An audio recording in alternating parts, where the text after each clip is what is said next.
수능이 끝났어요. 여러분, 그래도 여전히 바쁘시죠? 원서 쓰느라. 혹은 실기 준비하는 친구들은 실기 때문에 골머리를 앓을 테고. 논술도 나중에 보는 친구들 있나요? 다 끝났어요? 이제 없어요? 아무것도? 실기 보는 친구도 없어요? 예체능 하는 친구? 네. 뭐 남았어요? 미술? 아, 미술이에요? 알겠어요. 안씨들이 참, 예. 예. 아무튼 잘 나오셨고, 이제 실기도 곧 끝날 테고, 그러면 이제 여러분에게 이전과는 다른 새로운 인생 2막이 시작될 겁니다. 여러분 이제 고등학교 마치면 제일 먼저 뭐 하고 싶습니까? 나름대로 목표가 있을 거 아니에요.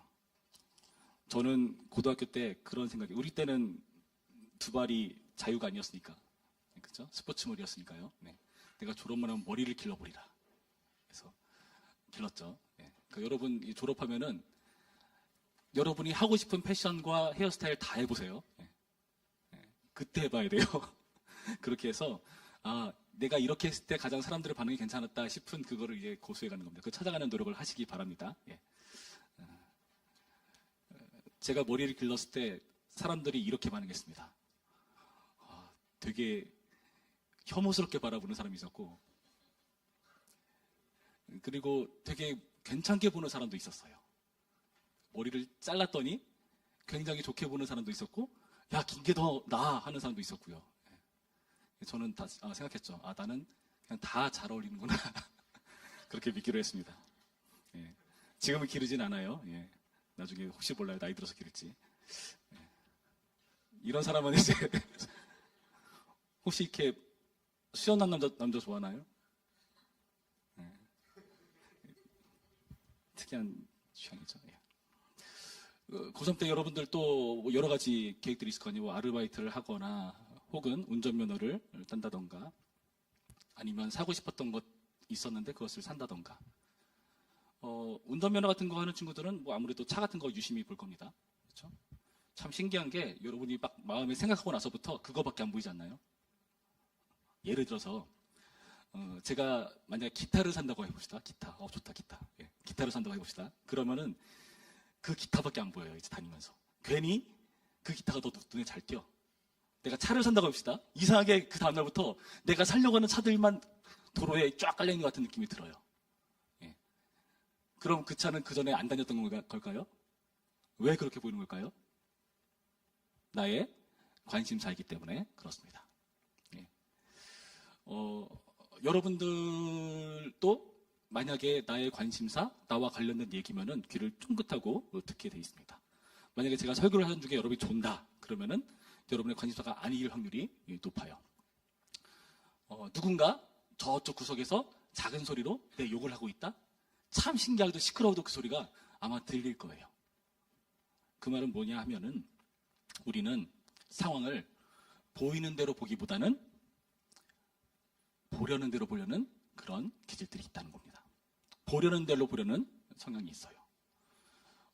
그래서 어떠한 실제적인 모습을 봤을 때 그 모습을 그대로 받아들이기보다는 자꾸 한 단계 꽈서 봅니다. 해석을 가해서 봐요. 오늘 본문에 나타난 사람들도 눈에 보이는 것을 그대로 보지 못하고 한 단계 꽈서 해석을 하면서 보는 사람들의 이야기를 들려주고 있습니다. 오늘 본문은 어떤 상인가 하면은 제가 민수기를 계속 하고 있는데 민수기 상을 보면은요 이스라엘 백성들이 이제 광야길을 건너고 있죠. 그 광야길을 건너면서 뭐 여러 가지 산전 수전 다 겪습니다. 이제 눈앞에 가나안 땅을 두고 있습니다. 그래서 이제 가나안 땅을 들어가야 해요. 들어가야 되는데 이제 정탐꾼이라고 해서 각 지파별로 한 명씩 취해서 그 땅을 들어가게 하죠. 그래서 12명의 정탐꾼의 보고를 받는 겁니다. 어떻게 그들이 그 땅을 말하고 있는가? 27절 말씀 보시면 이렇게 되어 있어요. 모세에게 말하여 이르되 당신이 우리를 보낸 땅에 간즉 과연 그 땅에 젖과 꿀이 흐르는데 이것은 그 땅의 과일이니이다. 여러분 그 들고 온 과일이 어땠다고 합니까? 그 땅의 과일이 그 전에 맥락을 살펴보면은 포도송이를 장정 2명이 들어야 될 정도로 굉장히 크고 풍성한 그런 열매였다고 표현을 해요. 그러니까 그걸 들고 온 거겠죠. 보여주면서 이 땅이 이렇게 풍성해요. 이렇게 부유해요. 라고 말하고 있는 장면. 식물이 잘 자라는 땅이라는 거죠. 또 어떤 땅인가? 식물만 큰가? 그렇지 않아요. 28절 말씀 보시면 이렇게 되어 있습니다. 그러나 그 땅 거주민은 강하고 성읍은 견고하고 힘이 클 뿐 아니라 거기서 아낙 자손을 보았으며 29절 보시면 아말렉인, 헷인, 여부스인, 아모리인, 가난인 이런 사람들이 거주했었다. 여러분 이 사람들이 어떤 사람인가? 여기 나와 있는 대로 어떻다고요? 그 땅의 거주민은 강하다. 여기까지는 좋아요. 여기까지 있는 모습 그대로를 말했을 겁니다. 그리고 여기 나타난 그 땅의 거주민들은 실제로 굉장히 큰 사람들이었어요. 근데 여러분 봅시다. 이렇게 말을 하고 있는데 이 말 이후에 사람들의 반응이 굉장히 이상합니다. 30절 말씀 볼까요? 30절 말씀. 갈렙이 모세 앞에서 백성을 조용하게 하고 이르되 우리가 곧 올라가서 그 땅을 취하자 등이 이기리라. 여러분 도대체 이 보고 이후에 그리고 30절에 갈렙이 이렇게 말하고 있는 사이에 어떤 일이 벌어졌을까? 우리는 갈렙의 말을 통해서 유추할 수가 있어요. 갈렙이 지금 뭐라 말하죠? 우리가 곧 올라가서 그 땅을 취하자 능히 이기리라. 그럼 사람들이 능히 이기지 못하는 상황을 되게 직시하고 뭔가 술렁거리기 시작했을 겁니다. 술렁이는 정도였는가 잘 모르겠어요. 보시면은 모세 앞에서 백성을 조용하게 했다. 조용하게 했다는 것은 어떤 상황이죠? 굉장히 시끄러운 상황이었다는 거죠. 그렇다면은 그 상황은 도대체 어떤 상황이었는가? 그 술렁이는 백성들, 그 사람들이 도대체 어떤 이야기를 들었길래 그런 일들이 벌어지고 있는 것인가? 우리는 그 이후에 이 12정탐꾼 중에 11명의 보고를 보면서 알 수 있습니다. 볼까요? 31절 말씀. 그와 함께 올라갔던 사람들은 이르되 우리는 등이 올라가서 그 백성을 치지 못하리라. 그들은 우리보다 강하니라. 32절은 여러분들 읽어줄까요? 32절 시작. 이스라엘 자손 앞에서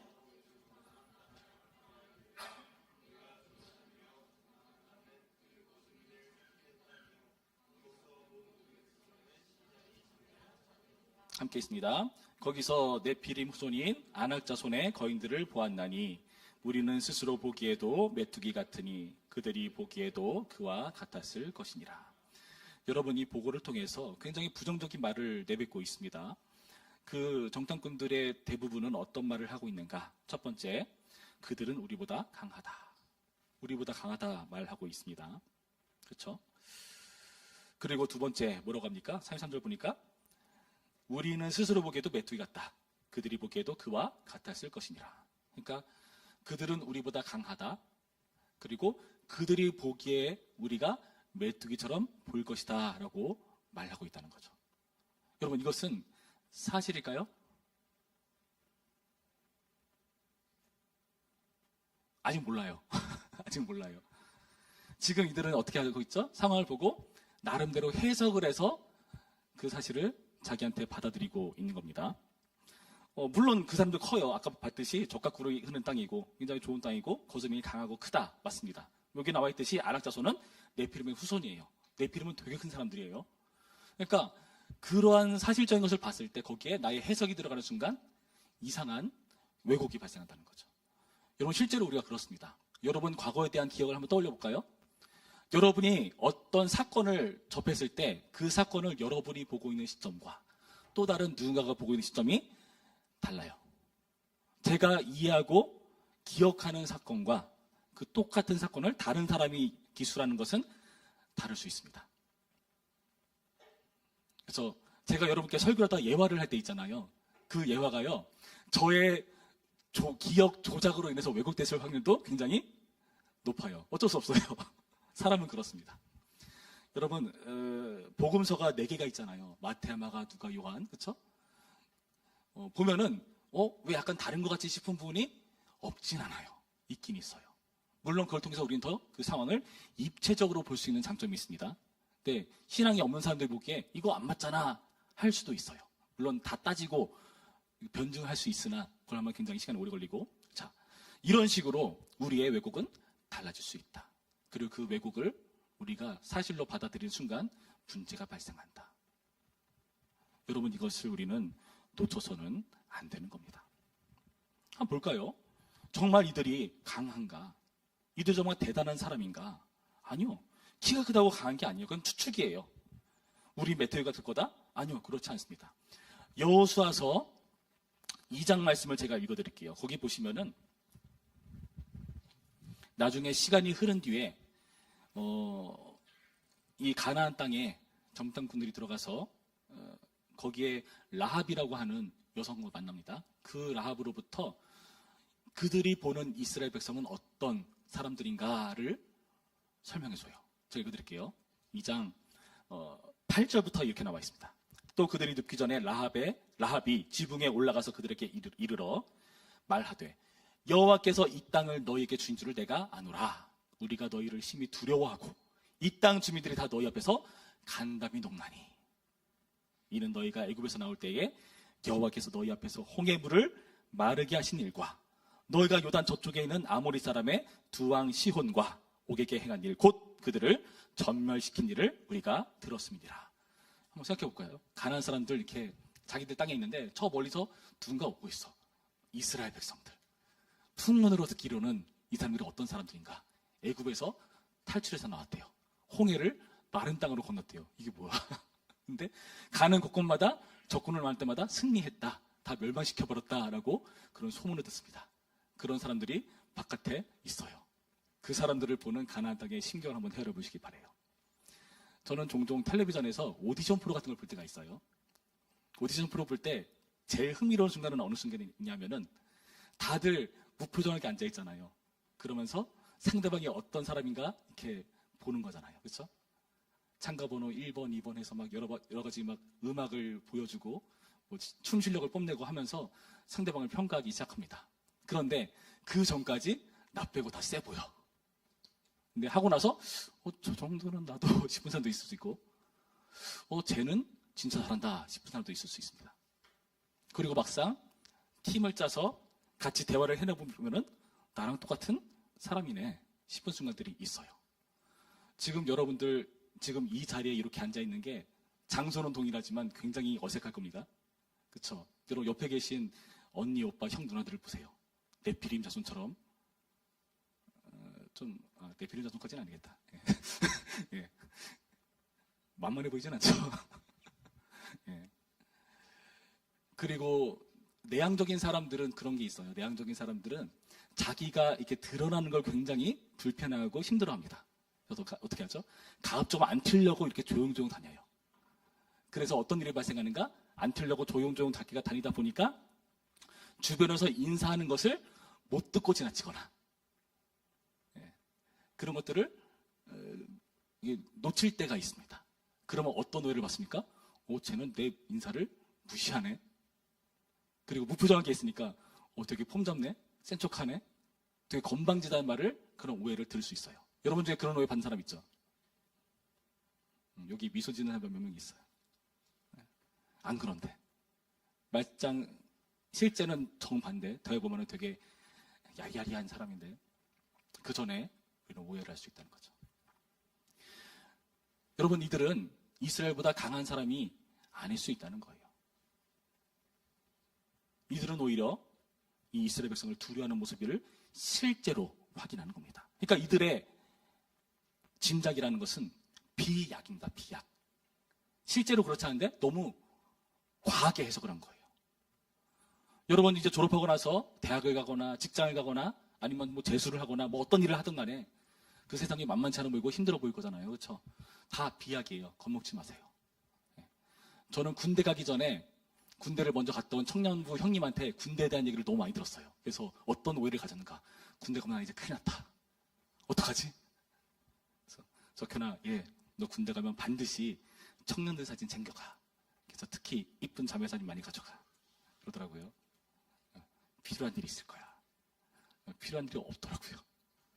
목사님께서 야, 너 군대 가는데 교회 나와라. 예? 왜요? 난 또 가면은 뭐 상담해 주거나 기도해 줄 알았는데 족구하자. 예? 족구를 잘해야 돼. 너 족구 못하면 큰일 나. 해서 족구를 얼마나 열심히 했는지 몰라요. 예. 지금은 못하지는 않게 됐지만 썩 잘하진 않아요. 못하지는 않게 됐다는 것을 미안해 삼습니다. 근데 막상 가니까 족구를 그렇게 많이 안 하더라고요. 부대마다 달라요. 커먹지 마시기 바랍니다. 열심히 사진 이만큼 챙겨가는데 다 짐이었어요. 볼 일도 없고 보여줄 만한 사람도 딱히 여러 가지 그런 일들이 있었습니다. 여러분, 이 모습들을 보면서 우리는 잘 생각해야 됩니다. 비약을 할 필요가 없다는 거예요. 추측을 할 필요가 없다는 거예요. 그런데 이런 부정적인 상황을 통해서 많은 사람들이 혼란스럽고 웅성대고 하는 이런 시기 속에서 유일하게 믿음의 고백을 하는 사람이 있습니다. 우리 너무나 잘 아는 사람이죠. 누구죠? 바로 갈렙이라고 하는 사람이죠. 아까 읽었죠. 30절 말씀. 갈렙이 모세 앞에서 백성을 조용하게 하고 이르되 우리가 곧 올라가서 그 땅을 취하자. 등이 이기리라. 사람들 보기엔 이 말이 비약같이 볼 겁니다. 이 말이 오버하는 것처럼 들릴 거예요. 근데 과연 이것이 비약인가? 이것이 과연 추측인가? 아니요, 그렇지 않습니다. 이 뒷부분의 14장 말씀 보시면은 14장 6절에 갈렙과 여호수아라는 사람이 다시 한번 이 부분에 대해서 이렇게 말을 하거든요. 한번 제가 읽어드릴게요. 14장 6절.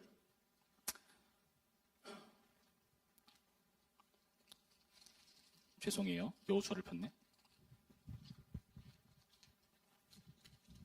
이렇게 되어 있습니다.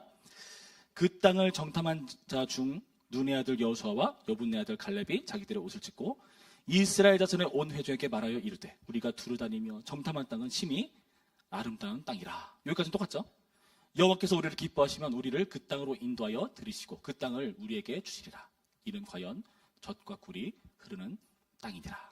다만 여호와를 거역하지는 말라. 또 그 땅 백성을 두려워하지 말라. 그들은 우리의 먹이라. 그들의 보호자는 그들에게서 떠났고 여호와는 우리와 함께 하시느니라. 그들을 두려워하지 말라 하나. 어떤 일이 벌어집니까? 온 회중이 그들을 돌로 치려 하는데 그때 여호와 영광이 회막에서 이스라엘 모든 자손에게 나타나시니라. 여러분, 12명 중에 2명만 이런 믿음의 보고를 합니다. 다른 사람들이, 온 회중이 그들을 돌로 치려 해요. 사람이 많으니까 작은 소리에 말에 귀 기울이는 것이 쉽지 않은 겁니다. 여러분, 이 갈렙의 보고는요, 제가 말씀드렸듯이 추측과 비약도 아니에요. 왜 이런 말을 하는가 하면은 지금 여호와 이름을 거론하면서 그들은 우리의 밥이다 말하는 게 우리가 실제로 전투력이 더 세다 그 말을 하는 게 아니라 여호와께서 우리를 위하시기 때문에 그 일이 가능하다라고 말씀하고 있다는 겁니다.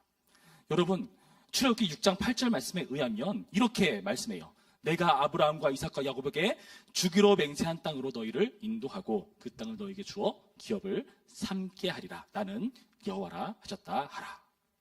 그리고 출애굽기 23장 23절 말씀에 의하면 내 사자가 내 앞서가서 너를 아모리 사람과 헷 사람과 브리스 사람과 가나안 사람과 히위 사람과 여부스 사람에게로 인도하고 나는 그들을 끊으리니 라고 말씀하셨어요. 이들은 이 말씀을 들은 사람들입니다. 아브라함 때부터 오랜 이스라엘의 수건이 펼쳐지는 그 찰나에 주님께서 거기 있는 원주민을 모두 쫓아내시겠다 말씀하신 그 찰나에 이들은 다수의 말에 현혹되어가지고 거기에 술렁 있는 모습을 보여주고 있다는 거예요. 너무나 안타깝다는 겁니다. 그래서 여러분, 성경은 우리한테 말하길 생명으로 인도하는 길은 좁고 협착하다.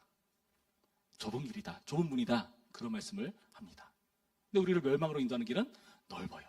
가려는 사람들이 많아요. 여러분, 미래를 준비하시면서 여러 가지 계획을 세웠을 거예요.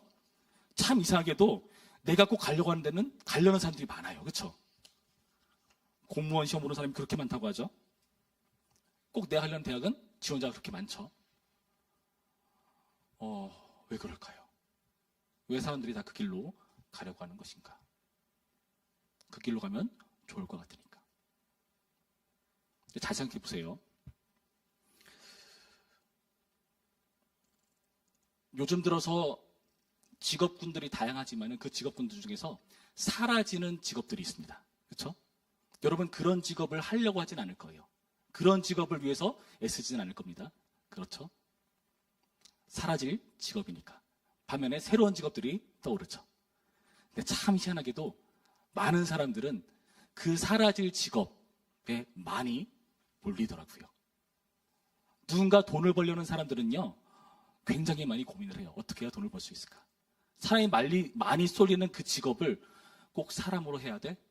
내가 뭔가 대단한 프로그램을 개발하면은, 내가 뭔가 기술을 발명하면은 그 인력으로 필요한 그 비용들을 다 절감하고 사람들이 내가 이용한 그 프로그램들을 활용할 텐데 하면서 만들어내요. 그러면서 나온 게 컴퓨터, AI 등등. 그러면서 굉장히 많은 직업이 사라졌습니다. 옛날에 신문사에서요, 글자, 기역, 니은 이런 거 다 따와가지고 다 이렇게 엄청나게 빠른 속도로 이렇게 만들어 놓는 직업이 있었거든요. 지금 있을까요? 없죠. 여러 가지 행정적인 업무들을 했던 거 컴퓨터 나온 순간 다 사라져 버렸습니다. 요즘 주판 공부하는 사람 거의 없을 겁니다. 그렇죠? 컴퓨터로 다 되는데. 사람이 많이 몰리는 직업, 누군가 돈을 벌려는 사람은 그것을 한 번에 해결할 만한 뭔가를 개발해내요. 그렇다면은 꼭 많은 사람들이 하려는 길, 그 넓은 길이 정답인가? 진지하게 고민해 보시기 바랍니다. 오히려 앞으로는 어떤 시대가 될까요? 사람들이 잘 하지 않으려는 그런 직업들이 남을 수 있어요. 제가 여러분께 추천해 드릴게요. 제가 최근에 송기령 씨가 쓴 그 시대 예보라는 시리즈 책 중에 두 번째 권 호명사회라는 책이 나왔습니다. 그 책을 읽으면은 그분이 어떤 말씀을 하는가 하면은 미래학자잖아요. 그 사람이 앞으로는 개별로 자기가 가진 어떠한 좋아하는 분야들, 나름대로 조예 깊은 분야들, 이런 분야를 붙잡고 십수년간 거기에 투자하고 노력한 사람들은 먹고 살 수 있을 것이다. 왜요? 오랜 시간을 들어서 노력하고 공부해야 되는 그것이라면은 많은 사람들은 하려고 하지 않거든요. 그 부분에 조예가 있다면은 여러분 우리는 뭐 컴퓨터나 AI를 상대하는 게 아니잖아요. 그렇기 때문에 그 조예가 있는 사람들은 그 분야로 전문가가 되어서 사람들에게 다른 측면으로 다가갈 수가 있죠. 전문가로서 설명을 해줄 수도 있고 그 고객의 취향에 맞는 것들을 추천해 줄 수가 있고 그런 일들을 우리가 인격적으로 할 수가 있습니다. 그런 장점이 있어요. 뭐 대기업, 대형 쇼핑몰, 대량 생산, 그것은 이제 다 옛날 말이 돼버렸습니다. 왜냐하면 그것은 이제 한 시대 갔어요. 이제는 그런 일이 떠오르는 시대가 될 것이라고 말합니다. 여러분 지금부터 여러분 좋아하고 여러분이 조예가 깊은 것을 생각해 보시기 바라요. 여러분 인생 깁니다. 여러분 제2, 제3의 직업도 준비될 수도 있어요. 그러면 여러분 내가 관심 있고 조예 깊은 것, 내가 그래도 매니아틱한 것, 그런데 다른 사람들은 잘 하지 않는 그 분야, 그런 부분으로 하는 거잖아요. 여러분 다수가 간다고 좋은 것이 아니라는 것을 명심하시기 바라요. 오히려 외롭게 진리에 서는 것이 더 소중합니다. 날씨가 추워지기 시작했습니다. 날씨가 추워서 바깥에 보니까 온풍기를 꺼내놨어요. 여러분 날씨가 추워진 날 에어컨을 트는 바보는 없습니다. 그렇죠? 히터를 틀어야 되죠. 제가 새벽 기도 다닐 때 운전해서 오는 날에는 히터를 킵니다. 히터를 딱 처음 키면은 어떤 바람 나온지 아세요? 처음에? 찬바람이 나와요.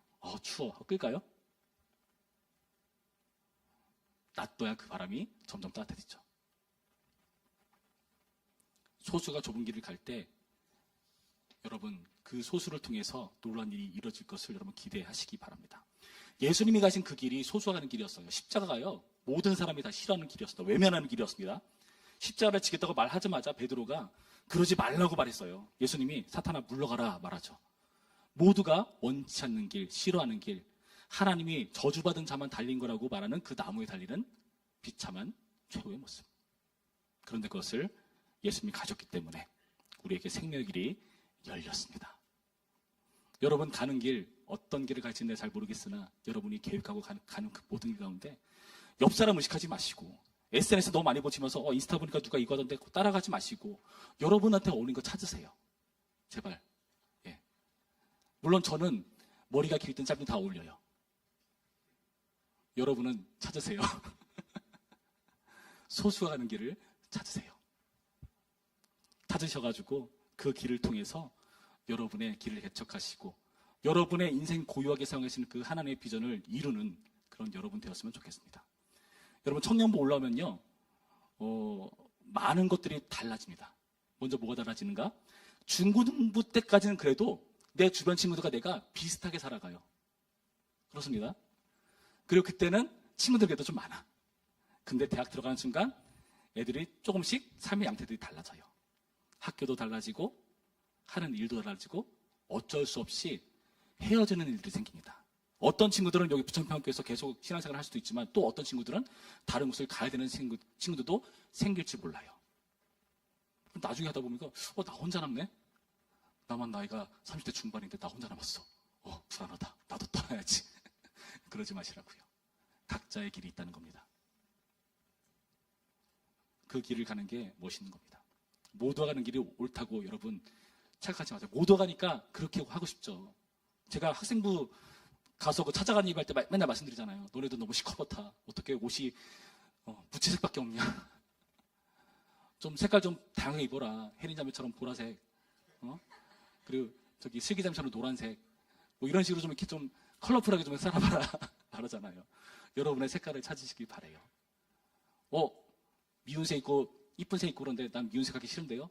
여러분, 색깔이라는 것은요, 그 색 자체가 믿고 예쁜 걸 결정하는 것이 아니라 그 색이 어디 놓이는가에 따라서 기가 막히게 예쁘게 보이기도 하고요.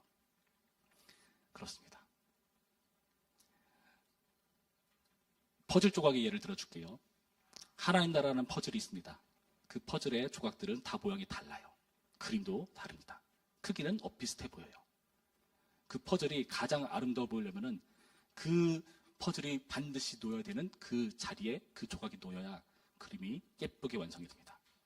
반드시 그 퍼즐은 그 자리에 있어야 멋있는 하나님 나라의 그림이 완성됩니다. 모두가 다 나는 멋있는 이 부위를 차지해야겠어 하는 순간 그림은 망가집니다. 비전은 그런 거예요. 여러분에 맞는 비전을 그렇게 찾아가는 겁니다. 외로울 겁니다. 왜요? 그 자리를 나만이 할 수 있으니까. 하나님께서 여러분을 그렇게 고유하게 창조하셨어요. 분명히 입학할 때는 중고등부를 할 때는 되게 많은 수가 있었는데 점점 5명, 3명, 2명, 1명 남는 그런 상황들 옵니다. 그때 여러분 기억하시길 바라요. 주님께서 나를 그 자리에 두신 목적이 합당하다면 여러분 잘 가고 계신 겁니다. 비극인 것은 이 좁은 길을 가는 사람은 소수라는 거예요. 그런데 여러분, 이것이 어찌 보면 기회일 수도 있는 게 소수가 하는 그 길은 돋보입니다. 돋보여요.